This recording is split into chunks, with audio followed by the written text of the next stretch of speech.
You bet.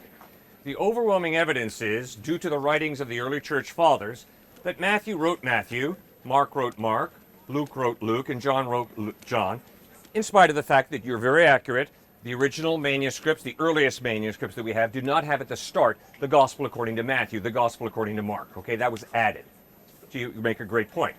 But the eyewitnesses in the first century, and those who knew the eyewitnesses, insisted these gospels were written by these people.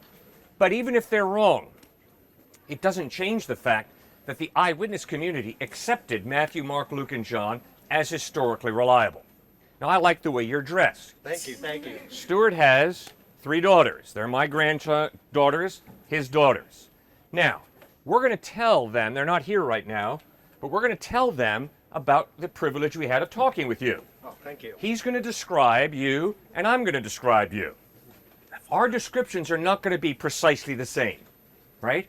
He's going to give perspectives about how you nodded your head, maybe I will about how we shook hands, about the green suit. Okay? All right? And they're not going to be identical descriptions. That doesn't mean we're contradicting each other. See, what is an eyewitness account? It's a unique perspective. I'm going to talk to my wife tonight, who's up in Connecticut, and I'm going to tell her about you. Now, I'm going to include certain details, but exclude others. Stuart will include certain details and exclude others. If we are telling identical accounts of you, we probably were colluding. We probably were working together and saying, okay, this is exactly what we want to say about this dude. Okay. Who had a lot of guts to dress the way he did and come out here. And I like that. I respect that, okay?